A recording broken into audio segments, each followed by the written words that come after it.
দ্রা, গ এবং অন্যান্য সাদ্রব্য আটক করার সমস্ত ডকুমেন্টস মুশফিকের কাছে, সেই ডকুমেন্টের উপর ঊর্ধ্বতন কর্মকর্তারা রিসার্চ করছে। সেই জন্যই এত রাতে অফিসে আসতে হলো, তাছাড়া দেশের কাজে তার কখনো না নেই, চাকরির প্রথম দিন থেকেই নিজেকে দেশের জন্য উৎসর্গ করে দিয়েছে। এমন হুটহাট ডাক আসলে আগে কখনো মন খারাপ হয়নি, কিন্তু আজ বুকে কোথাও ব্যথা হচ্ছে, চিন্তায় কপাল কুঁচকে যাচ্ছে।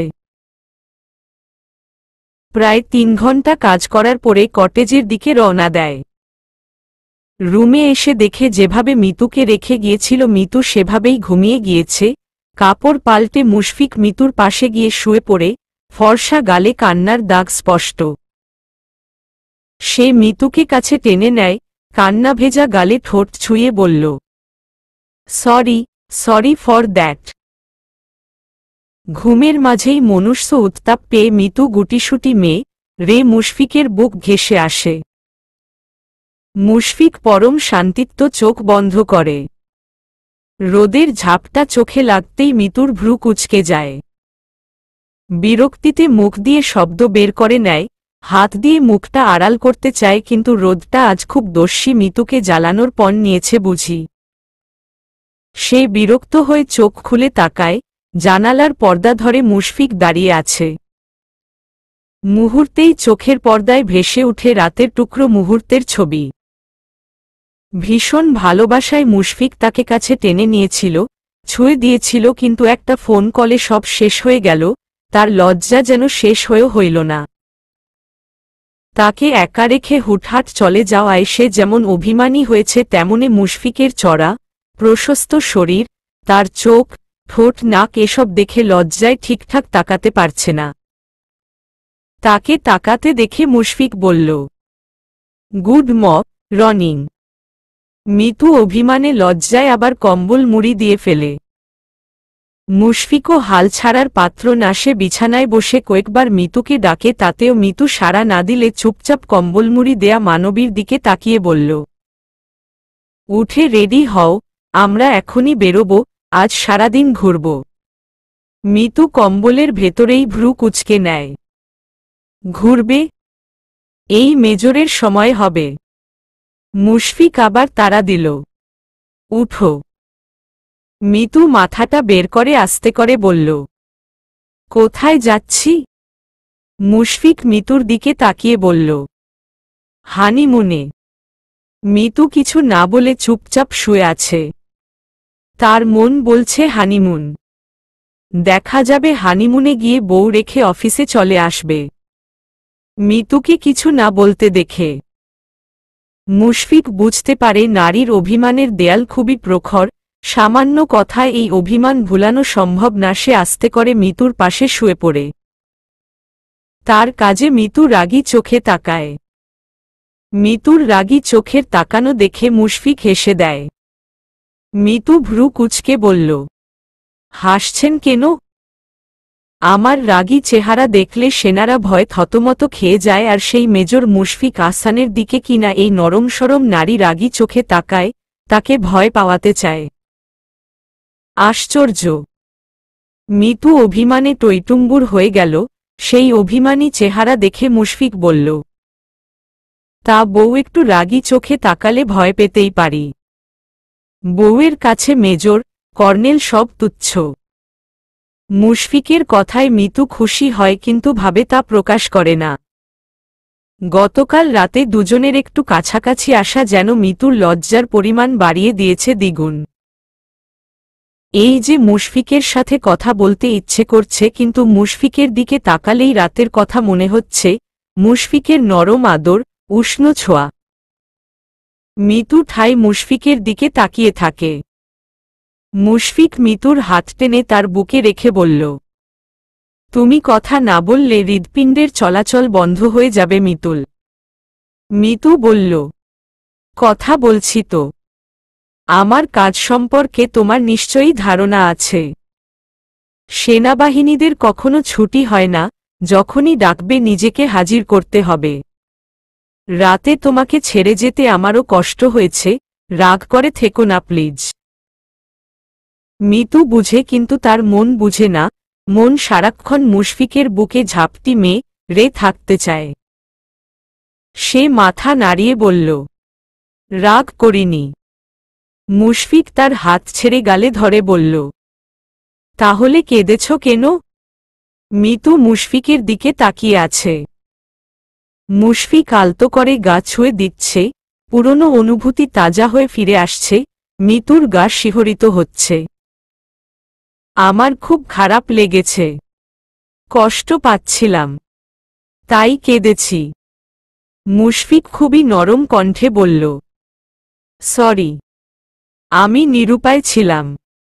কোনো উপায় থাকলে কি এই তুলতুলকে ছেড়ে যেতাম? ওই মুহূর্তে ইম্পসিবল। মিতু মুচকি হাসে। সেই হাসি দেখে মুশফিক বলল, মম, তুমি চাইলে বাকিটা এখনো ফুলফিল আপ করতে পারি। আর্মিদের কাছে কোনো কিছুই না নেই। মিতু অবাক হয়ে বলল, কি? মুশফিক চোখ মেলে বলল, ওই যে। মিতু বিছানা থেকে লাফিয়ে উঠে বসে। ছি, এমা, ছি, এর কি আছে? আম ইউর হাজবেন্ড। মিতু দূরে সরে গিয়ে বলল, কচু। মুশফিক কোলবালিশ বুকে নিয়ে বলল, তাড়াতাড়ি রেডি হয়ে নাও, বাহিরে গিয়ে নাস্তা করব। আর হ্যাঁ, সাথে কাপড় নিয়েও আমরা থাকতে পারি। মিতু অবাক হয়ে বলল, আসলেই ঘুরতে যাচ্ছি? হ্যাঁ। কোথায়? ঘোরার তো অনেক জায়গা আছে, যেমন সিন্দুকছড়ি, মায়াবিনী লেক, ঠান্ডা ছড়া, তৈলাফাং ঝর্ণা, হর্টিকালচার পার্ক, হাতিমাথা, শান্তিপুর অরণ্য কুঠির, রিসাং ঝর্ণা, তৈদুছড়া ঝর্ণা, দেবতার পুকুর, আলুটিলা গুহা, নিউজিল্যান্ড পাড়া, মাতাই পুকুরি আরও আছে। কোথায় যাবে বল? এত জায়গা, কোনটা সুন্দর বেশি? সব সুন্দর। মিতু হেসে দিয়ে বলল, তাহলে আমি সব জায়গায় যাব। মুশফিক উঠে দাঁড়ায়। আচ্ছা, ঝর্ণায় গেলে কমফোর্ট কাপড় নিও। মিতু হাসিমুখে রেডি হয়ে যায়। মুশফিক রেডি হয়ে বেরিয়ে পড়ে। একটা ছাদখোলা জিপ তাদের নিয়ে যাচ্ছে। জিপটা আর্মিদের, চালক একজন আর্মি। মিতু বুঝতে পারছে তারা ঘুরতে যাচ্ছে ঠিকই, কিন্তু খুবই সতর্ক চারপাশ। মিতু মুগ্ধ হয়ে আশেপাশে তাকাচ্ছে। সে মুশফিককে বলল, আমরা কোথায় যাচ্ছি? নিউজিল্যান্ড পাড়া। ওমা, এখানে নিউজিল্যান্ড পাড়া আসবে কোথা থেকে? পানখাইয়া পাড়ার পায়াহেই নিউজিল্যান্ড পাড়া অবস্থিত। আমরা এখন যে রাস্তায় প্রবেশ করব এই রাস্তার নাম নিউজিল্যান্ড সড়ক। মিতু মুগ্ধ চোখে তাকিয়ে থাকে। পাহাড়ে এত সুন্দর সবুজের সমারোহ, পাহাড়, মেঘের আনাগোনা, ঝর্ণার কলকল শব্দ, বিস্তৃত জুম ক্ষেত, দূরের ছোট বড় পাহাড়, সব মিলিয়ে মিতু গাড়ি থেকে নেমে মুগ্ধ হয়ে তাকিয়ে থাকে। সত্যিই যেন অস্ট্রেলিয়া মহাদেশের এক টুকরো নিউজিল্যান্ড ঠাঁই নিয়েছে বাংলার এই খাগড়াছড়ির বুকে। মিতু বলল, এই নাম কে রেখেছে? এই পাড়ার নামকরণে তেমন কোনো কারণ নেই, কিন্তু এখানকার অনেকের মুখেই প্রচলিত যে অনেক বছর আগে এক ভদ্রলোক এই পাড়া দিয়ে যেতে যেতে বলেছিল ঠিক যেন নিউজিল্যান্ডের মতো বাতাস। সেই থেকেই এর নাম নিউজিল্যান্ড পাড়া। মিতু লক্ষ্য করে দেখল এই পাড়ায় অনেক পর্যটক। সবাই তাদের মতো সকালেই এসেছে। এই পাড়ায় পাহাড়িদের বাস। মিতু অবাক হয়ে তাদের দেখে। পানখাই পাড়ায় ঐতিহ্যবাহী সিস্টেম রেস্তোরাঁর অবস্থান। এখানে খাগড়াছড়ির ঐতিহ্যবাহী খাবার পাওয়া যায়। মুশফিক উনাদের সকালেই ফোন দিয়ে খাবারের আইটেম বলে রেখেছিল। রেস্তোরাঁয় গিয়ে মিতুর চোখ কপালে। 15 রকমের খাবার টেবিলে সাজানো। বাঁশের নানান আইটেম, বিশেষ করে বেম্বো চিকেন, তাদের ফেমাস ডাল, মাশরুম আইটেম। ড্রাইভারকে আলাদা খাবার দেয়া হয়েছে। এত খাবার দেখে মিতু অবাক হয়ে বলল, এত খাবার কে খাবে? আমি আর তুমি। কোনো জায়গায় ঘুরতে আসলে সেখানের বিখ্যাত খাবারগুলো খাওয়ার চেষ্টা করবে। মিতু অবাক হয়ে দেখল সবগুলো খাবারের স্বাদ ভিন্ন আর খুবই মজাদার।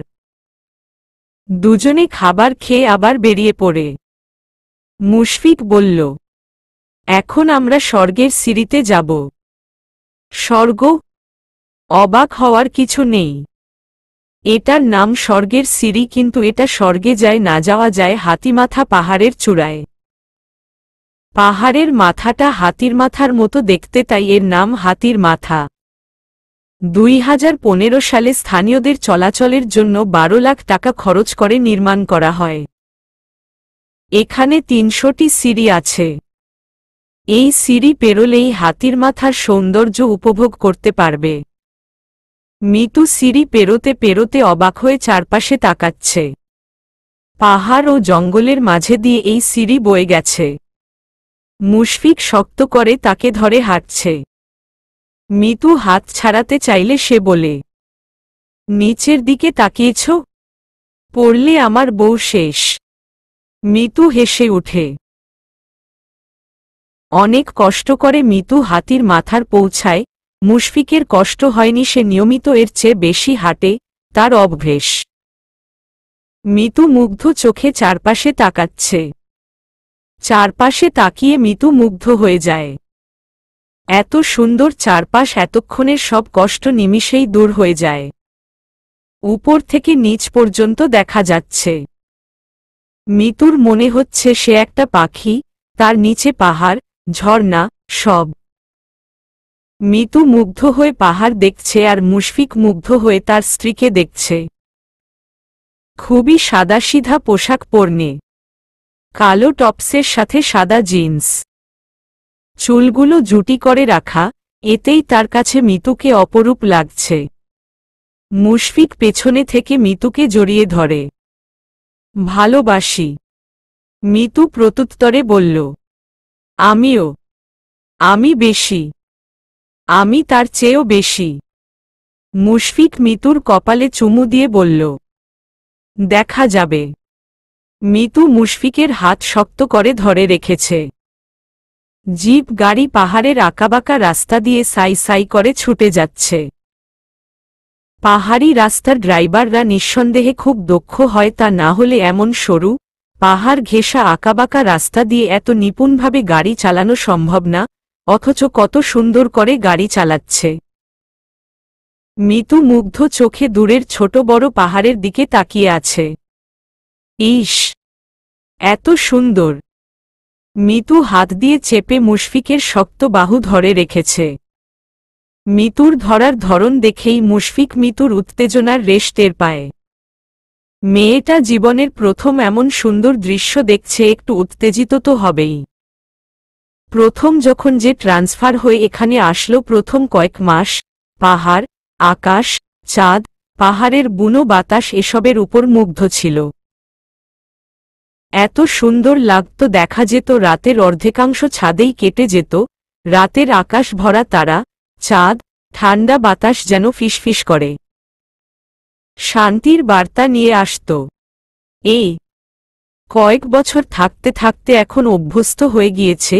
চোখে মুগ্ধতা থাকলেও এখন আর পাহাড় দেখে বুক ছলাৎ করে উঠে না। মিতুকে কাছে টেনে বলল, ভালো লাগছে? ভীষণ। এত সুন্দর কেন চারপাশ? তুমি তার থেকেও বেশি সুন্দর। মিতু হাসে। স্বামীর সুন্দর সহজ স্বীকারোক্তি তার মন দ্বিগুণ ভালো করে দেয়। সব মেয়েরা স্বামীর থেকে এমন প্রশংসা আশা করে। মিথ্যা করে হলে মেয়েদের প্রশংসা করা উচিত। মেয়েরা যার উপর খুশি থাকে তার জন্য নিজের জীবন উৎসর্গ করতেও ভাবে না। মিতু জানালা দিয়ে বাহিরের ঢালু রাস্তার দিকে তাকিয়ে বলল, আমরা কোথায় যাচ্ছি? আলুটিলা গুহা? কি নামগুলো খুব অদ্ভুত। এটা কি প্রাচীন গুহা? হ্যাঁ, আলুটিলা একটা পাহাড়ের নাম। আমরা ঢাকা থেকে আসার সময় এই পাহাড় পেরিয়েই এসেছি। স্থানীয়দের কাছে আলুটিলা পাহাড় মাতাই হাকর বা দেবতার গুহা নামে পরিচিত।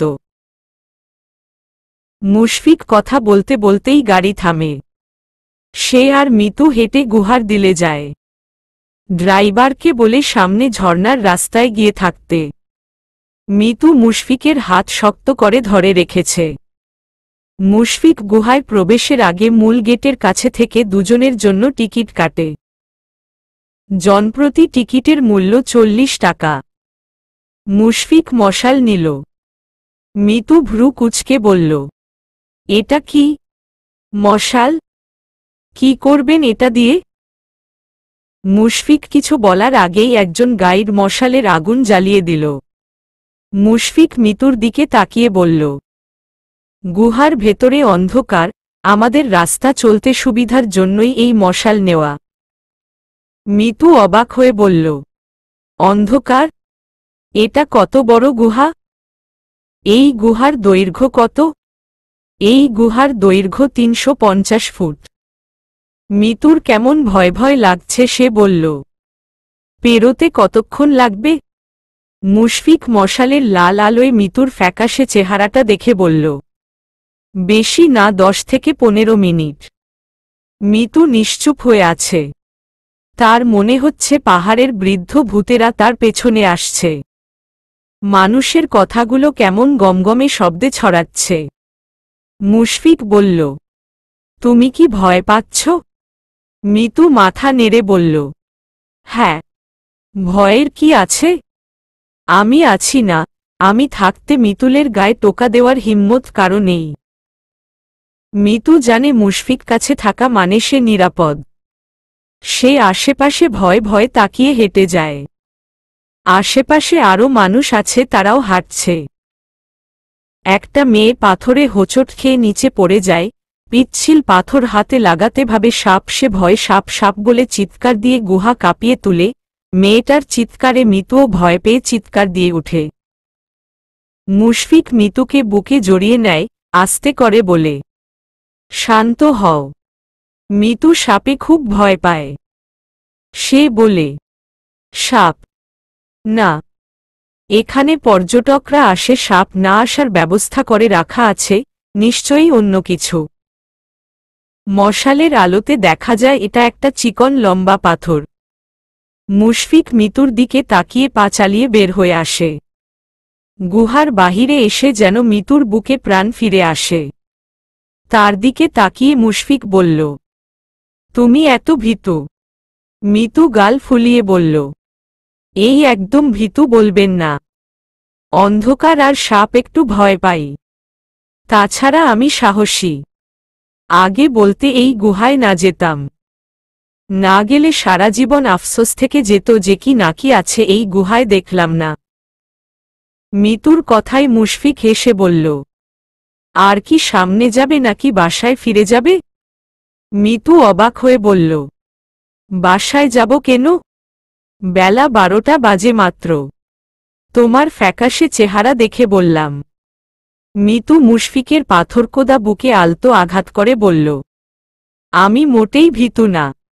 আজ সারাদিন ঘুরব। বাসায় ফিরাফিরি। দুজনের হাতের আঙ্গুলে আঙ্গুল রেখে তারা সরু রাস্তা বেয়ে নেমে যায়।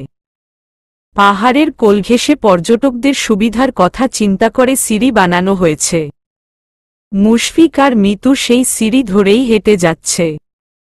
সিঁড়ির নিচে দিয়ে গাছগাছালির দেখে মনে হচ্ছে সৌন্দর্য যেন আরও বৃদ্ধি পেয়েছে।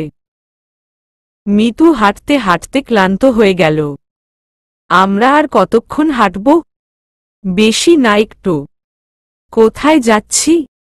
রিসাং ঝর্ণায়। ও মাই গড! ঝর্ণা? হ্যাঁ, খুব সুন্দর। আচ্ছা, এই নামগুলো এত অদ্ভুত কেন? মুশফিক হাসে।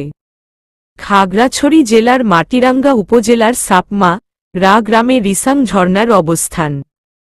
স্থানীয়দের কাছে রিসাং ঝর্ণা সাপমারা রিসাং ঝর্ণা নামে পরিচিত। মারমা শব্দ রিসাং অর্থ উঁচু স্থান হতে জলরাশি গড়িয়ে পড়া। রিসাং ঝর্ণার অপর নাম তেরাং তৈকালাই। মিতু মাথা নেড়ে বলল, বেশ, কিন্তু আপনি এত কিছু জানেন কিভাবে? আমি এখানকার আর্মি অফিসার, তো এখানের প্রতিটা জায়গার বিস্তারিত বর্ণনা আমার জানা জরুরি। আমি হাঁপিয়ে গিয়েছি।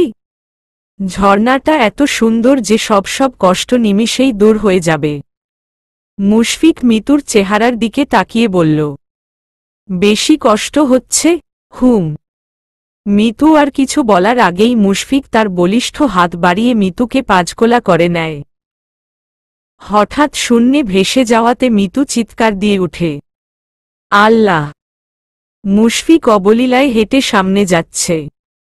মিতুর বিহ্বল কণ্ঠস্বর শুনে মুচকি হেসে বলল, কি হল?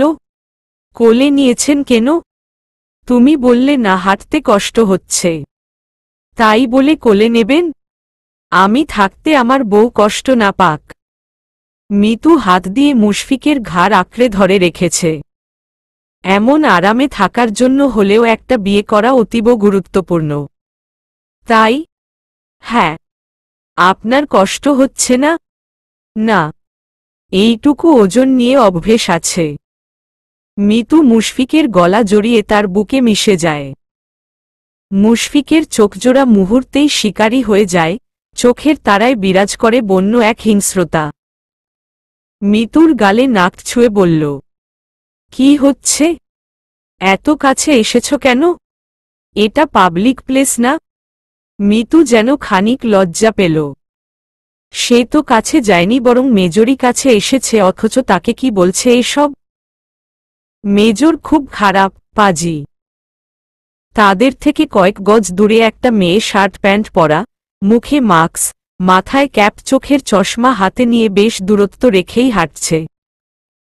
সে হাঁটার মাঝেই বারবার এই দম্পতির দিকে তাকাচ্ছে। চোখে রাগের ফনা যেন ডিকরে বেরিয়ে আসতে চাইছে। বলা বাহুল্য মেয়েটা নয়না। সে যখন খবর পেয়েছে যে মুশফিক আজকে ঘুরতে আসবে, সে ও অসুস্থতার বাহানায় ছুটি নিয়েছে। মুশফিকদের খুঁজে পাওয়া কঠিন ছিল, তাই আলুটিলা গুহায় অপেক্ষা করছিল। এই গুহায় সবাই আসে, আর এই গুহার পথ দিয়েই মূলত ঝর্ণার দিকে যায়। তার ধারণা অনুযায়ী কিছুক্ষণ পরেই মুশফিক আর মিতু আসে। সে তাদের চোখ এড়িয়ে পিছু নেয়। মাঝরাস্তায় মুশফিক যখন মিতুকে কোলে উঠিয়ে নেয়, তখন নয়নার মনে হচ্ছিল কেউ তার বুকে ছুরি দিয়ে খুঁচিয়ে যাচ্ছে। মনে পড়ে যায় সেদিনের কথা, যেদিন পাহাড়ে অভিযানের সময় সে হোঁচট খেয়ে পড়ে গিয়েছিল। মুশফিককে অনুরোধ করেছিল একটু কোলে নিতে, কিন্তু মুশফিক কোলে নেয়নি, বরং কয়েকটা কথা শুনিয়েছে। আর এখন এই মেয়েকে কেমন ঝাপটে কোলে নিয়েছে দেখেই নয়নার সারা অঙ্গ জ্বালাপোড়া করে উঠে। নয়না চুপচাপ পিছু নিতে থাকে, যদিও সে জানে এসব করে কোনো লাভ নেই, কিন্তু মনকে আটকাতে পারে না। দুজন কি করে সেটা দেখার লোভ সামলাতে পারেনি। মিতু মুশফিককে বলল, নামিয়ে দিন। কেন? আপনার কষ্ট হচ্ছে। কে বলেছে? আমি জানি। তাছাড়া অনেকক্ষণ তো রেস্ট নিলাম, এবার হাঁটতে পারব। শিওর? হ্যাঁ। আমার কষ্ট হচ্ছে না, আরও থাকো। না, আমি হাঁটব। মুশফিক মিতুর লাল চেহারার দিকে তাকিয়ে মিতুকে নামিয়ে দেয়। পেছনে আরও পর্যটক আছে, সবাই তাদের দিকে বারবার তাকাচ্ছে, ফিসফাস করছে, যা কিনা মিতুকে খুব লজ্জা দিচ্ছে, তাই সে তাড়াতাড়ি নেমে পড়েছে। দুজনে হাতে হাত রেখে হাঁটতে থাকে। মিতু হঠাৎ দাঁড়িয়ে যায়। কান খাড়া করে কিছু শোনার চেষ্টা করে। মুশফিক মিতুর কাণ্ড দেখে মুচকি হাসে। মিতুর কানে পানি পড়ার ঝোপাত ঝোপাত শব্দ স্পষ্ট ধরা দিচ্ছে। একটুপরে সে বলল, পানির কলকল শব্দ শোনা যাচ্ছে না? হ্যাঁ। মিতু উচ্ছ্বাসভরা চোখে তার দিকে তাকালে সে বলল, ঝর্ণা। আর কয়েক মিনিট হাঁটলেই। আচ্ছা, এই ঝর্ণা কবে থেকে হলো? মুশফিক হাঁটতে হাঁটতেই বলল, এই জলপ্রপাত কবে থেকে শুরু হয়েছে তার সঠিক কোনো হিসাব পাওয়া যায় না, তবে আনুমানিক 1993-এর 94 সালের দিকে এই জলপ্রপাতটি আবিষ্কৃত হয়। মূলত জুম চাষের কারণে এই ঝর্ণাটি সবার দৃষ্টিগোচর হয়। রিসাং ঝর্ণার ২০০ গজের ভেতরে আরও একটি ঝর্ণা রয়েছে যা রিসাং ঝর্ণা ২ বা অপু ঝর্ণা নামে পরিচিত। সময় থাকলে আমরা সেখানেও যাব। মুশফিক কত কিছু জানে ভাবতেই মিতু পুলকিত হয়। মিতুর পায়ের গতি বাড়ে। সে জীবনে কখনো ঝর্ণা দেখেনি। অবশেষে দুজনে ঝর্ণার কাছে গিয়ে দাঁড়ায়। মিতুর চোখে মুখে বিস্ময়ের ছাপ স্পষ্ট। কত উঁচু থেকে পানি আছড়ে পড়ছে। আশেপাশে অনেক মানুষ আছে। মিতু বলল, এত উঁচু? হ্যাঁ। মিতুর বিস্ময় বাড়ে। পাহাড়ের বুক বেয়ে প্রায় ১০০ ফুট উঁচু থেকে নিচে আছড়ে পড়ছে ঝর্ণার জলরাশি। পাহাড়ের ঢালু গড়িয়ে নিচে নেমে যাচ্ছে স্বচ্ছ পানির প্রবাহ। চারদিকে উঁচু নিচু সবুজ পাহাড়, বুনো ঝোপ, নামহীন রঙিন বুনোফুলের নয়নাভিরাম অফুরন্ত সৌন্দর্য যে কাউকে এক কল্পনার রাজ্যে নিয়ে যাবে। আর মিতু তো পাগল হয়ে যাচ্ছে। এত সুন্দর কেন চারিপাশ? প্রাকৃতিক সৌন্দর্য যে এত বেশি পরিমাণ তা নিজের চোখে না দেখলে বিশ্বাস করা যাবে না। বাংলাদেশের আনাচে কানাচেতে যে এত রূপভরা সৌন্দর্য লুকিয়ে আছে তা না দেখলে কেউ কখনো বিশ্বাস করবে না। মিতু ঝর্ণার কাছে গিয়ে হাত দিয়ে ঠান্ডা শীতল পানি ছুঁয়ে দেয়। মুশফিক আর মিতু একটা পাথরের উপর বসে। মিতু মুশফিকের কাঁধে মাথা রেখে বসে আছে। পানির কলকল শব্দে ঘুম চলে আসছে। কিছুক্ষণ পরে মুশফিক বলল, পানিতে নামবে? ভালো লাগবে। নামা উচিত। এতদূর এসে ঝর্ণায় না ভিজলে কেমন অসম্পূর্ণ থেকে যায়। তাছাড়া ঝর্ণার পানি স্বাভাবিক পানির তুলনায় বেশ আরামদায়ক। মিতু আর মুশফিক একে অপরের হাত ধরে ছোট বড় পাথর ডিঙ্গিয়ে ঝর্ণার খুব কাছে আসে। মিতু ভাবে এত পানি কই থেকে আসে, আল্লাহ এত মহান। মুশফিক আর মিতু একে অপরের গায়ে পানি ছিটিয়ে দেয়। দাম্ভিক, গম্ভীর মুশফিক নিজের পেশা ভুলে পুরোদস্তুর যেন সাধারণ এক যুবক হয়ে গেল যে কিনা প্রিয় নারীর সাথে দুষ্টুমিতে মেতে আছে। ঝর্ণার সামনে প্রায় ১০০ ফুটের মতো ঢালু জায়গা দিয়ে পানি গড়িয়ে পড়ে। সেই ঢালু জায়গাটা অনেক পিচ্ছিল, অনেক ছেলেমেয়ে পিছলিয়ে গিয়ে হ্রদে পড়ছে। একটা দম্পতি এবার স্লিপারের মতো পিছলিয়ে গেল। মিতু উচ্ছ্বসিত হয়ে বলল, দারুণ তো। মুশফিক বলল, চলো আমরাও ট্রাই করি। মিতু অবাক হয়ে বলল, কি? স্লিপার? যদি পড়ে যাই? আমি আছি না। না, আমার ভয় লাগে। মুশফিক ততক্ষণে ভিজে একাকার। সে পিচ্ছিল ঢালু জায়গাটার দিকে এগিয়ে যায়, তারপর বসে সামনের দিকে একটু বাড়তেই ঝড়ের গতিতে হ্রদে গিয়ে পড়ে। তারপর মিতুর দিকে তাকিয়ে বলল, খুব মজা তো, তুমিও আসো। মিতু অবাক হয়ে মুশফিককে দেখছে। এই মুশফিকের মাঝে একটু দাম্ভিকতা নেই, বরং সাধারণ এক প্রেমিক পুরুষের সব গুণ বিদ্যমান। মুশফিক একবার যাওয়াতে মিতুর সাহস হয়। সে আস্তে ধীরে এগিয়ে যায়। মুশফিক পা ছড়িয়ে বসেছে, মিতু তার সামনে বসে। মুশফিক হাত দিয়ে যে পাথরটা ধরে রেখেছিল সেটা একটু ধাক্কা দেয়াতেই দুজন সাই সাই করে যেতে থাকে। ব্যাপারটা মিতুর এত ভালো লাগে যে সে খিলখিল করে হেসে উঠে, আবার ভয় পায়। হ্রদে পড়ে মিতু বলল, আমার কলিজাটা শুকিয়ে গেল। মুশফিক হেসে উঠে, এটা প্রাকৃতিক স্লিপার। মুশফিক সারা শরীর পানিতে ডুবিয়ে শুধুমাত্র মাথাটা উপরে ভাসিয়ে রেখেছে। মিতু মুগ্ধ হয়ে তাকে দেখছে। মানুষটা এত সুন্দর কেন? মুশফিক মাথা উঠিয়ে তার দিকে মিতুকে এমন মুগ্ধ হয়ে তাকিয়ে থাকতে দেখে বলল, কাম। মিতু কিছু বুঝে উঠার আগেই নিজেকে আবিষ্কার করল মুশফিকের বুকে। ঠান্ডা শরীর জুড়ানো পানি, তার উপর মুশফিক নামক পুরুষের হিং শ্রু চোখ, শিরশিরানো স্পর্শ, সব মিলিয়ে মিতু নেতিয়ে পড়ে। মাথাটা ভাসিয়ে দেয় পানির স্রোতে। মুশফিক আরও কাছে টেনে নেয়। বেশালাম ইচ্ছেরা বাসা বাঁধে মন পিঞ্জিরায়, অনুভূতিরা লুটোপুটি খায় হৃদয় অঙ্গনে। হাতের বাঁধন শক্ত করে জড়িয়ে আরও কাছে টেনে নেয় তার সুখতুল্য নারীটাকে। সবকিছু এত সুন্দর হতে পারে তা এই রমণীর সংস্পর্শে না আসলে বুঝি জানাই হতো না। মিতু মুশফিকের চোখের ভাষা, শক্ত কড়া পড়া হাতের স্পর্শ, গভীর শ্বাস সব টের পাচ্ছে। দুজনের চোখের মিলন হয়, মুশফিক জানে মিতুকে কাছে টানার এটা সঠিক স্থান না। সে আলতো করে মিতুকে পানিতে ভাসিয়ে উঠিয়ে ধরে। দুজন ডুবে ডুবে ভেসে ওঠে।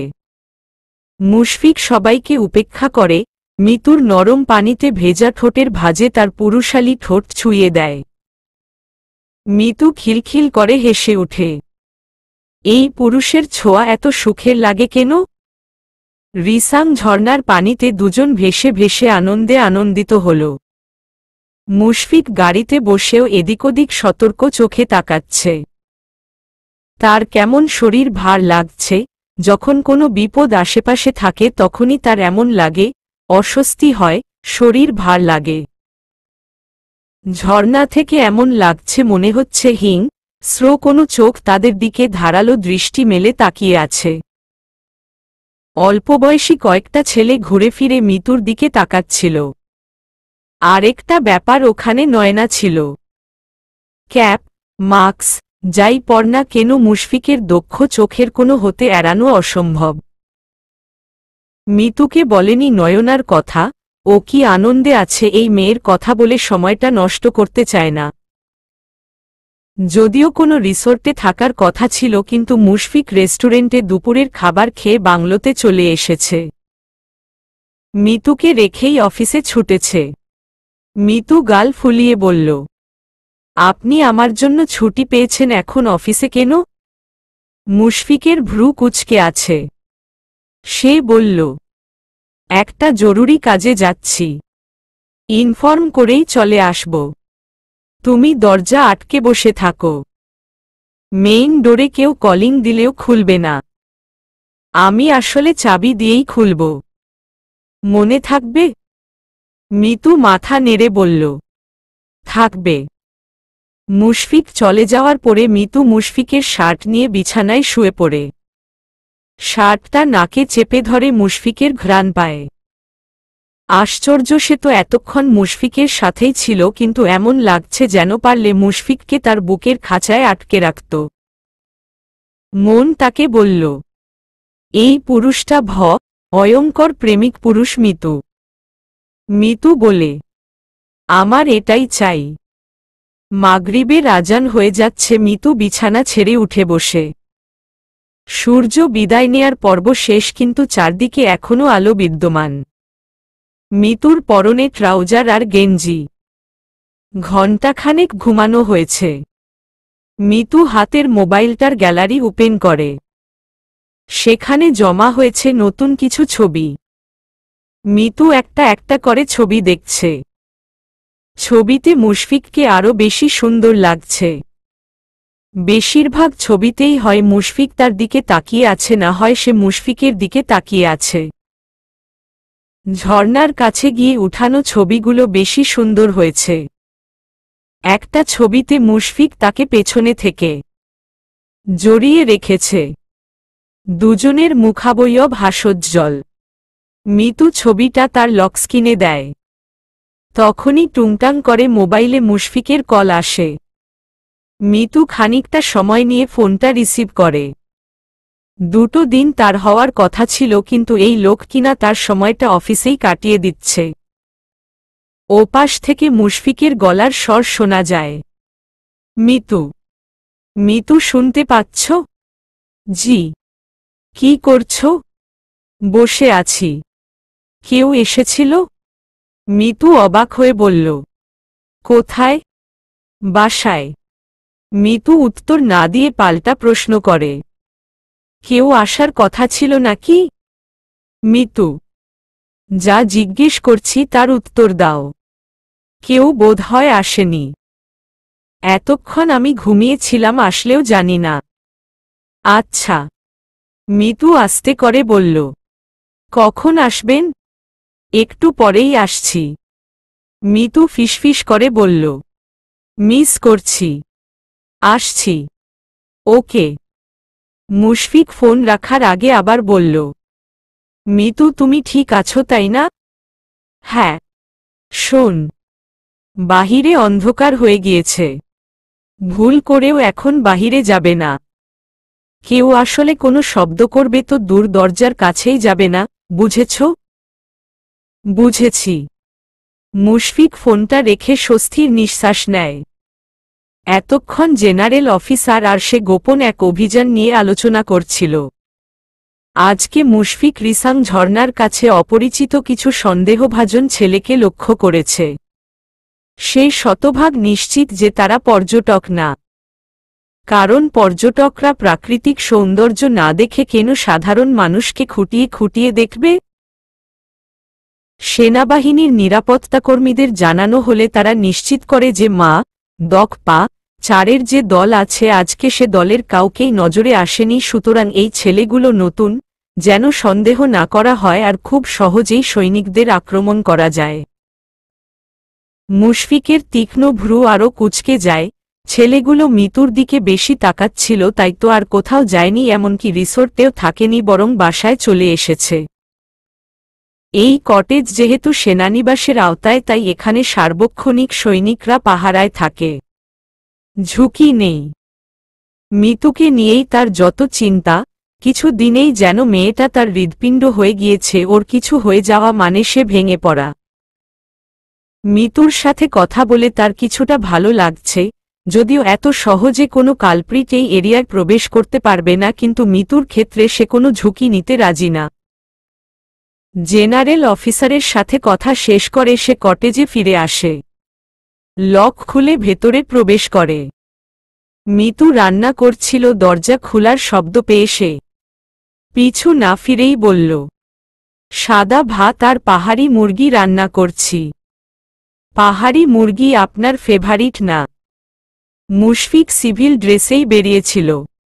সে হাতের ব্যাগটা সোফায় রেখে মিতুর কাছে এগিয়ে আসে। রান্না এখনো শুরু হয়নি। মিতু মশলা দিয়ে মাংসটা মাখাচ্ছে। যদিও কড়াইয়ে প্রথমে তেল মশলা দিয়ে ঝোল কষিয়ে মাংস দিয়ে রান্না করা যায়, কিন্তু মিতুর মায়ের ধারণা মাংস এমন হাতে মশলা মাখিয়ে তারপর কষিয়ে রান্না করলে বেশি মজা হয়। এভাবেই আগের মানুষেরা রান্না করত, তাই মিতু আজকে তার মায়ের কথামতোই হাত দিয়ে মাখিয়ে নিচ্ছে। মুশফিক খুব মনোযোগ সহকারে মিতুর মাখানো দেখছে। ফ্রিজে পাহাড়ি মুরগি ছিল, যা সে মিতুকে বলেছিল, সেটাই মিতু আজকে রান্না করছে। হাত বাড়িয়ে মিতুর কপাল ছুঁয়ে বলল, হ্যাঁ, খুব পছন্দ। জানতাম, তাই তো এটাই রান্না করছি। আজ সারাদিন খুব ফ্যাটি খাবার খেয়েছি, ভেবেছিলাম রাতে শুধু সালাদ খাবো, কিন্তু এখন মনে হচ্ছে আরেকটু ফ্যাট খেয়ে আগামীকাল অতিরিক্ত 3 ঘন্টা ওয়ার্কআউট করে এর মাসুল গুনতে হবে। মিতু ঝরঝরে হেসে বলল, বউ থাকলে এমন হাজারো মাসুল গুনতে হবে মেজর সাহেব। তাই তো মনে হচ্ছে। হঠাৎ মুরগি রান্না কেন? সিস্টেম রেস্তোরাঁয় পাহাড়ি মুরগি খেয়ে এত মজা লেগেছে যে আমার আবার খেতে ইচ্ছে করেছে। ভাবলাম যেহেতু ফ্রিজে মুরগি আছে তাহলে আর দেরি না করি। কে কখন মা-রা যায় তা তো বলা যায় না, ইচ্ছে অপূর্ণ রাখার প্রশ্নই আসে না। মুশফিক হেসে বলল, পাগল। মিতু চুলায় মাংস বসিয়ে মুশফিকের দিকে তাকিয়ে বলল, শোনেন, রুমে গিয়ে কাপড় পাল্টে এখানে আসুন। স্ত্রীদের কাজে সাহায্য করা সুন্নত। মুশফিক মিতুর গা ঘেঁষে আসে।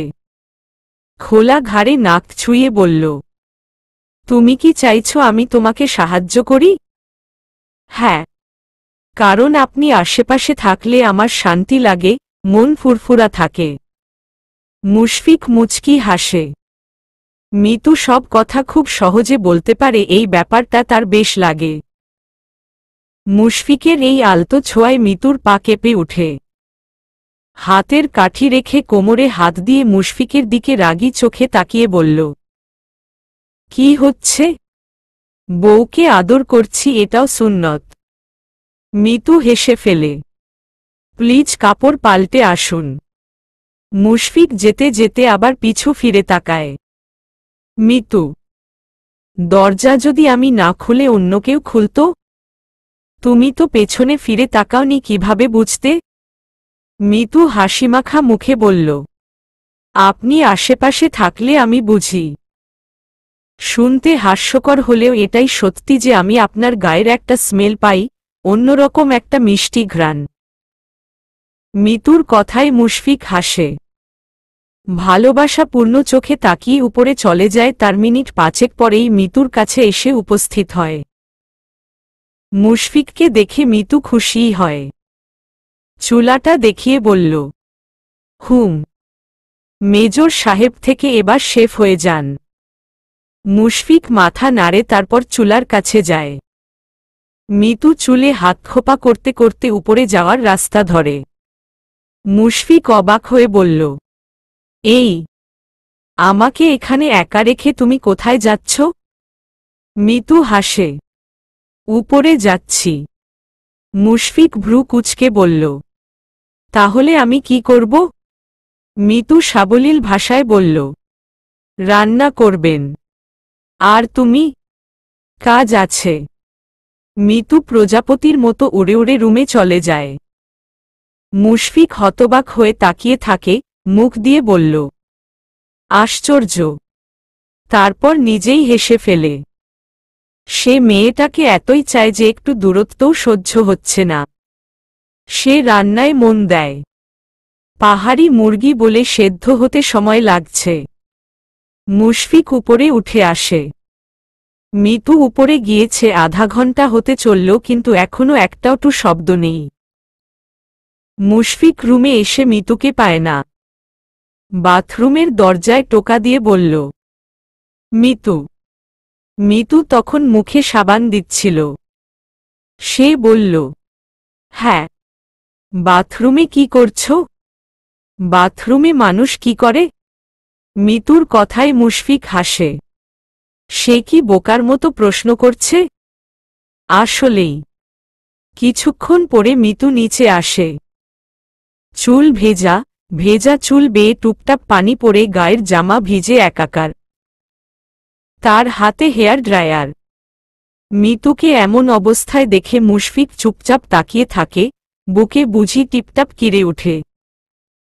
মিতু কাছে আসার পরে বলল, চুল ভেজা, সে খেয়াল আছে? জ্বর চলে আসবে তো। মিতু ড্রায়ার দেখিয়ে বলল, সেটাই তো বুঝাচ্ছি। আমাকে? হ্যাঁ। কি? মিতু মুশফিকের কাছে আসে। আপনি শুকিয়ে দেন। মুশফিক ড্রায়ার হাতে নিয়ে বিদ্যুৎ সংযোগ করে বলল, ও এই কথা? আমি সবসময় তোমার যত্নে নিবেদিত। ইস কি রোমান্টিক। হুহ। একটা সত্যি কথা বলি? কি? থাক, পরে বলবো। বলো। না পরে, প্লিজ। ওকে। মুশফিক খুব যত্ন করে মিতুর চুল শুকিয়ে দেয়। এত রাতে গোসল কেন? কেমন লাগছিল তাই ফ্রেশ হলাম। এখন ভালো লাগছে? হ্যাঁ। মিতু আবার উপরে চলে যায়।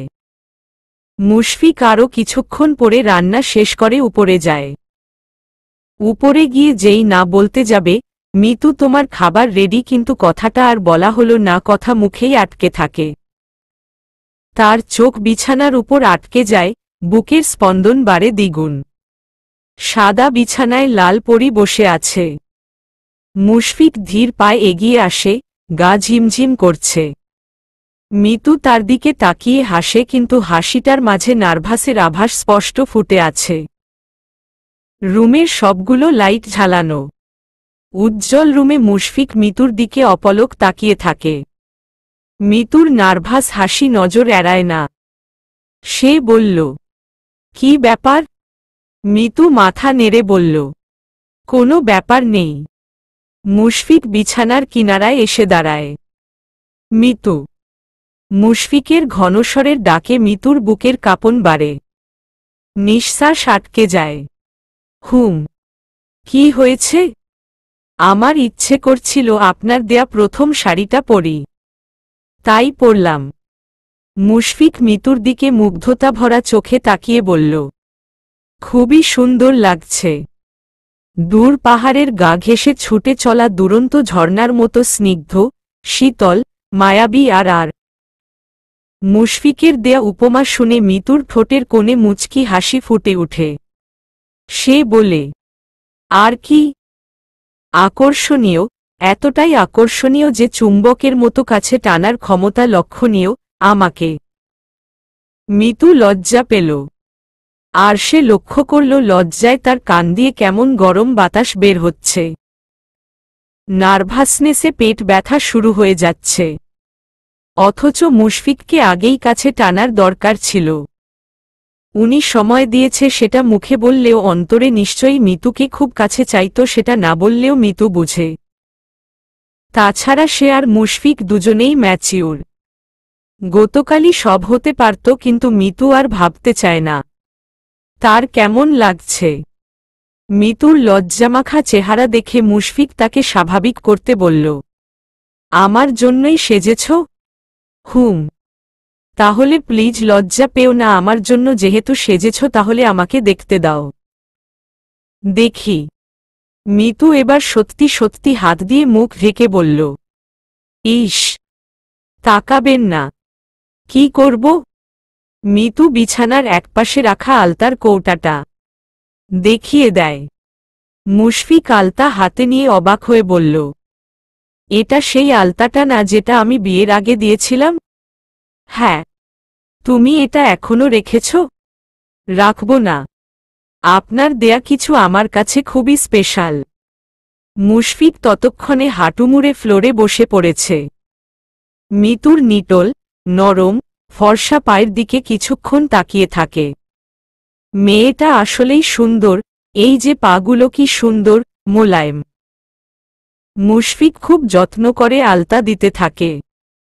যদিও ঠিকঠাক দিতে পারছে না, জীবনের প্রথম কাউকে আলতা দিয়ে দিচ্ছে, আলতা গড়িয়ে গড়িয়ে তার ট্রাউজার ভিজিয়ে দিচ্ছে। আলতার ঠান্ডা স্পর্শ, মুশফিকের হাতের ছোঁয়া সব মিলিয়ে মিতু দম বন্ধ করে বসে থাকে। কিছুক্ষণ পরে যখন আলতা দেয়া শেষ হয় তখন মুশফিকের মুখে বিজয়ীর হাসি ফুটে ওঠে। সাদা পায়ে লাল আলতা যেন হীরাখচিত কোনো মুকুটের মতো জ্বলজ্বল করছে। মুশফিক তার মোবাইল দিয়ে মিতুর আলতারাঙ্গা পায়ের ছবি তুলে তারপর মিতুর দিকে তাকায়। দুজনের চোখের মিলন হয়। মুশফিক তার মাথার চুল খামচে ধরে কিছু ভাবে, তারপর বলল, মিতু। মিতু জানে মুশফিক কি বলবে। সে ঘোরলাগা চোখে মুশফিকের দিকে তাকিয়ে থাকে। মুশফিক আবার বলল, খুব সুন্দর লাগছে। এই সুন্দর পাকে উপহারস্বরূপ কিছু না দিলে খুবই অন্যায় হয়ে যাবে, মিতু। মিতু, আমি এই মুহূর্তে কোনো প্রকার অন্যায় করতে রাজি না। উপহারস্বরূপ তার পুরুষালী ঠোঁট আলতো করে মিতুর আলতারাঙ্গা পা ছুঁয়ে দেয়। মিতু আদরে, আবেশে চোখ বন্ধ করে নেয়। মিতুর দিকে তাকিয়ে মুশফিক পরপর আরও কয়েকটা চুমু দিয়ে দেয়। মিতু চোখ খুলে তাকায়। মুশফিক হাত দিয়ে পা আলতো করে ছুঁয়ে দেয়। মিতুর গা অবশ হয়ে যাচ্ছে। মুশফিক উঠে দাঁড়ায়। মিতু আর মুশফিক একে অপরের দিকে তাকায়। মিতু উঠে দাঁড়ায়, তার লক্ষ্য সে ছুটে বারান্দায় চলে যাবে, কিন্তু পা বাড়ানোর সাথে সাথে মুশফিক মিতুর হাত ধরে তাকে আটকে দেয়। মিতুর পিঠে বুক ঠেকিয়ে দাঁড়ায়। রেশমি চুল ঘাড় থেকে সরিয়ে আদরে ভাসিয়ে দিতে চায় মিতু নামক নারীটাকে। ফিসফিস করে বলল, আমার থেকে পালাতে চাইছ? মিতু তার দিকে ফিরে। মুশফিক বলিষ্ঠ হাত দিয়ে মিতুকে জড়িয়ে ধরে। সরি, আজকে পালাতে দিচ্ছি না। মিতু চোখ বন্ধ করে মুশফিকের বুকে মাথা ঠেকায়। মুশফিকের হাত আস্তে করে মিতুর চেহারা তার দিকে ফেরায়। তারপর শুকনো মরুভূমি যেমন এক ফোঁটা জলের জন্য হাহাকার করে সামান্য জল পেলেই তা নিজের করে নিতে মরিয়া হয়, তেমনি মুশফিক মিতুর নরম, পেলবো ঠোঁটজোড়া তার নিজের আয়ত্তে নেয়। আঁকড়ে নিল বাহুদয়। বলিষ্ঠ বুকে পিষ্ট করে ফেলার অদম্য ইচ্ছা জাগছে। খানিক পরেই প্রবল উতালপাতাল বাতাস দুজনকে ছুঁয়ে যায়। নরম তুলতুলে বালিশে মিতুর স্থান হয়। মুশফিক হাত বাড়িয়ে তার ফোন সুইচ অফ করে নেয়। আজকে সে কোনোরকম ফোন এলাউড করবে না, হোক শত জরুরি। আজকের রাত একান্ত ব্যক্তিগত, দুজনার। মুশফিক মিতুর কপালে ওষ্ঠ ছুঁয়ে বলল, আজকে কারো ফোন আসবে না। মিতু মুশফিককে জড়িয়ে ধরে। পরম ভালোবাসায় ছুঁয়ে যায় দুজনের মন। মুশফিকের বলিষ্ঠ দেহের গড়ন মিতুকে লজ্জা দেয়, সে চোখ বন্ধ করে। মুশফিক মুহূর্তেই উন্মাদ হয়ে যায়, আদরে আদরে ভরিয়ে তুলে মিতুর সারা দেহ। মিতুর শ্বাস ভারী হয়।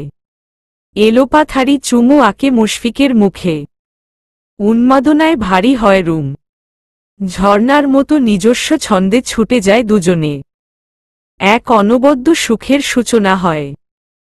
শখ করে রান্না করা পাহাড়ি মুরগি খাবার বদলে নিচেই পড়ে থাকে দুজনে, তখন ভালোবাসার স্বর্গ উন্মোচনে মরিয়া হয়ে আছে।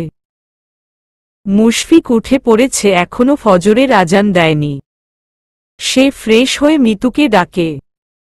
মিতু কোনো নড়চড় করে না। মুশফিক আবার মিতুর সাথে শুয়ে পড়ে।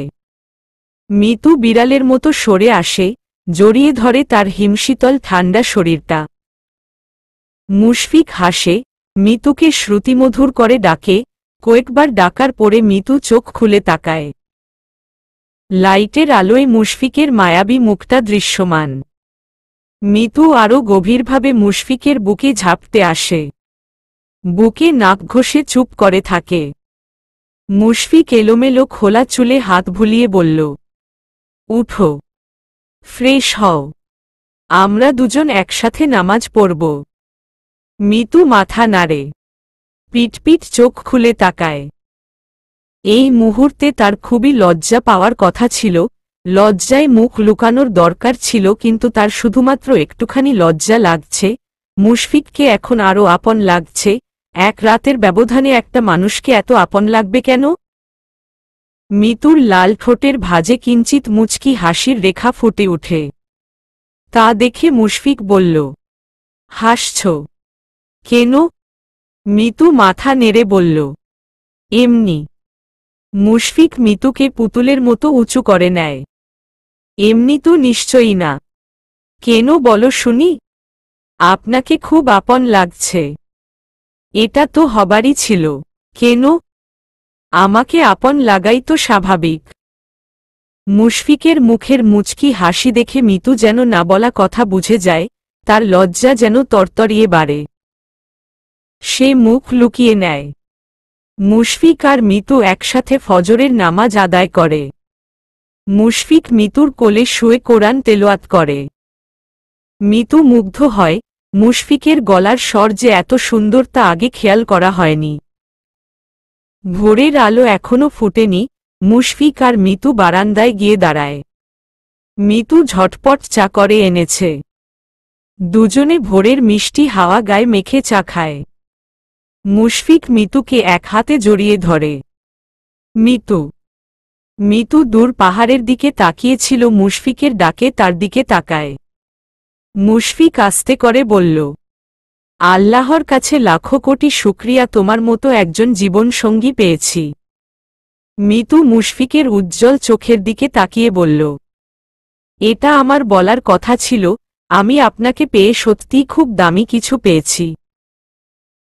মুশফিক মুগ্ধতা ভরা চোখে মিতুর দিকে তাকিয়ে থাকে, একটু পরে মিতুকে জড়িয়ে ধরে বলল, মিতু, মিতু, মিতু।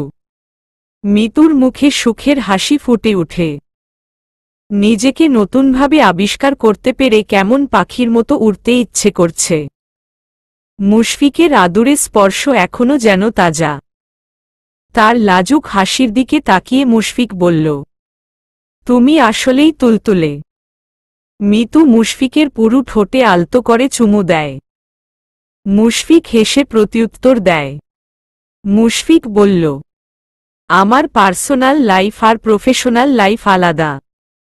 আমি তোমাকে যেইটুকু জানাবো তুমি সেইটুকুই জানবে, এর বেশি না জানালে বুঝে নেবে এটা জানানো যাবে না।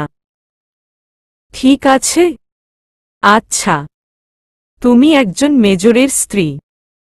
যে কোনো পরিস্থিতি আসুক না কেন সবসময় নিজেকে শক্ত রাখবে। আস্থা হারাবে না। মিতু ভ্রু কুঁচকে বলল। কি পরিস্থিতি? অনেক রকম হতে পারে। মিতুর বুকটা কেমন করে উঠে। মুশফিক বলল, ঘাবড়ানোর কিছু নেই, এখনই কিছু হচ্ছে না, আমি প্রস্তুত থাকতে বলেছি মাত্র। আমার স্ত্রী নিশ্চয়ই সাহসী হবে। মিতু মাথা ঝাঁকায়। জি। ভোরের লাল আলো আস্তে ধীরে ফুটে ওঠে। মিতু এই প্রথমবারের মতো পাহাড়ের কোলে সূর্য উঠতে দেখল। লাল সূর্য পাহাড়ের সবুজ রঙের মাঝে ঝিকমিক করে উকি দিল। মিতু মুগ্ধ হয়ে তাকিয়ে আছে। মুশফিক পাহাড়ের দিকে তাকিয়ে বলল, তোমার সাথে এটা আমার প্রথম ভোর দেখা, ইনশাআল্লাহ এভাবেই দুজন হাতে হাত রেখে জীবনের শেষ ভোর দেখব। মিতু আদরে আপ্লুত হয়ে বলল, ইনশাআল্লাহ। তুমি আসো, আমি নিচে যাচ্ছি। মিতু আরও কিছুক্ষণ দাঁড়িয়ে ভোরের শীতল বাতাস গায়ে মাখল। কিছুক্ষণ পরে কিচেনে যায়। মুশফিক রাতের তরকারি ফ্রিজ থেকে নামিয়ে গরম করছে। মিতু অবাক হয়ে বলল, এগুলো আবার ফ্রিজে রাখলেন কখন? মুশফিক ব্যস্ত হাতে কাজ করতে করতে বলল, রাতেই রেখেছি। একজন নারীর সব দিক দিয়েই দক্ষ হতে হয়। ঘরের প্রতিটা কোণার দিকে সূক্ষ্ম নজর রাখতে হয়। তোমার তো সবে সংসার হলো, তাই একটু লেট হবে এসবে দক্ষ হতে। মিতু মাথা নাড়ে। আপনি তো খুব মনোযোগী। মুশফিক বলল, একা থাকতে থাকতে অভ্যাস হয়ে গিয়েছে। মিতু খাবারগুলো টেবিলে নেয়। মুশফিক যদিও সকালে কোনো ভারী খাবার খায় না, কিন্তু মিতু রাতে বলেছিল মুরগি খাবে, তাই মূলত সে মিতুকে সঙ্গ দিতে খাবে। দুজনে একসাথে বসে খাবার খায়। খাবার খেয়ে একসাথে বাহিরে হাঁটতে যায়। মিতু উৎফুল্ল গলায় বলল, আহা, এত সুন্দর বাতাস। সকালের বাতাস গায়ে লাগলে তা শরীরের জন্য ভালো। মিতু আর মুশফিক কটেজের বাহিরের খানিকটা হেঁটে গিয়ে দাঁড়ায়। হঠাৎ মিতু বলল, ছি, এই জায়গাটা কাদাভরা জুতা দিয়ে কি করেছে? মুশফিক লক্ষ্য কটেজের বাহিরে জুতার ছাপ। সে ভ্রু কুঁচকে সেদিকে তাকায়। জুতার ছাপ তার জুতার না। দাগগুলো তার কটেজের গেইটের সামনে অবধি। মুশফিক মিতুকে কটেজে পাঠিয়ে মেইন গেটের কাছে যায়। কটেজের পানির ট্যাঙ্কি পরিষ্কার করা হয়েছিল, সেই পানিই নিচে পড়ে কাদার সৃষ্টি হয়েছিল। সেই কাদায় কেউ পা দিয়ে হেঁটেছে, তাই এমন অবস্থা। কিন্তু তার কটেজে কে প্রবেশ করবে? সাধারণ সে যখন কটেজে থাকে ওই অবস্থায় যদি জরুরিভাবে কোনো সৈনিক আসে তাহলে ফোন করে জানায়। কিন্তু গতকাল কেউ ফোন করেনি। তাছাড়া জুতার ছাপগুলো আর্মিদের জুতার ছাপ না। মুশফিক মেইন গেটের কাছে যায়। অফিসারের কটেজের সামনে মূলত পাহারাদার থাকে। মুশফিক গেইটের দারোয়ানকে বলল, শামসু কাকা, গতকাল কি অপরিচিত কেউ এই এরিয়ায় এসেছিল? উনি মাথা নেড়ে বলল, জি। কে? স্যার, আমি চিনি না। তাহলে ঢুকতে দিলেন কেন? ছেলেটা বলল আপনি উনার পরিচিত। আপনার স্ত্রী নাকি ছেলেটার মামাতো বোন। আমি ভাবলাম সত্যিই হয়তো। উনি বললেই আপনি বিশ্বাস করবেন? স্যার, উনি কি আপনার পরিচিত না? আপনার উচিত ছিল আমাকে ফোন দিয়ে নিশ্চিত হওয়া। মুশফিক রাগী চোখে তাকিয়ে আছে। তাকে এভাবে তাকিয়ে থাকতে দেখে শামসু ভয় পায়। স্যার, উনি যেই আত্মবিশ্বাসের সাথে কথা বলেছেন আর সাথে আপনার পুরো নামও বলেছেন, আমি বুঝতে পারিনি। মুশফিক ততক্ষণাৎ সিসিটিভি ফুটেজ চেক করে। একটা ছেলে খুব আত্মবিশ্বাসের সাথে এসেছে। তার মাথায় ক্যাপ পরা, যার কারণে পুরো চেহারা বোঝা যাচ্ছে না। মুশফিক দেখল ছেলেটা অকপটে সব প্রশ্নের উত্তর দিচ্ছে। যদিও কথা শোনা যাচ্ছে না, কিন্তু দেখে মনে হলো ছেলেটা সবকিছু জানে। মুশফিক আর কোনো কথা না বলে জেনারেল অফিসারের কাছে ছুটে। ছেলেটার উদ্দেশ্য কি? কেনই বা তার কটেজের সামনে এলো? বিপদ কি এত সন্নিকটে চলে আসবে? তার মতো মেজরের চোখ ফাঁকি দিয়ে আসা এত সহজ? তাদের টার্গেট কি? জেনারেল কাইয়ুম হাসান মুশফিকের কথা মন দিয়ে শুনলেন। মুশফিকের কাছে বিস্তারিত শুনে প্রশস্ত কপালে ভাঁজ পড়ে চিন্তিত গলায় বলল, তোমার কি মনে হচ্ছে মুশফিক? মুশফিক কাইয়ুম হাসানের দিকে গম্ভীর দৃষ্টি ফেলে তাকিয়ে থাকে, কিছুক্ষণ পরে বলল, ওরা আমাদের পরিকল্পনা ধরে ফেলেছে। আমি এই পরিকল্পনায় প্রধান, সেটাও খুব সূক্ষ্মভাবে জেনেছে। আমার কটেজ অবধি চলে এসেছে, এতে করে বোঝা যাচ্ছে তারা একদম নিশ্চিত। কিন্তু এই এরিয়ায় প্রবেশ করল কিভাবে? এত কিছু জানার প্রশ্নই আসে না যদি। মুশফিক এটুকু বলে থামে। কাইয়ুম হাসান তার দিকে তাকিয়ে উত্তেজিত কণ্ঠে বলল, তাহলে কি? মিতু বুঝতে পারছে না বন্ধের দিন মুশফিক এতক্ষণ অফিসে কি করে। চঞ্চল মন যে সারাক্ষণ মুশফিকের সঙ্গ চাইছে, মিতুর কেমন ছটফট লাগে। দুপুরের রান্না শেষ করে বাংলোর বাহিরে গিয়ে দাঁড়ায়। রোদে চারপাশ খা খা করছে। নাম না জানা বন্য পাখি সাই সাই করে উড়ে যায়। মিতু মুগ্ধ হয়ে পাখিটাকে দেখে। কি সুন্দর পাখির গায়ের রং। বাংলোর সামনে দিয়ে সৈনিকদের ছেলেমেয়েরা স্কুল থেকে বাসায় যাচ্ছে। মিতুর হাতের ফোনটা কেঁপে উঠে। সে কানে দিয়ে বলল, হ্যালো। মুশফিক কানে ফোন ধরে শটান দাঁড়িয়ে আছে।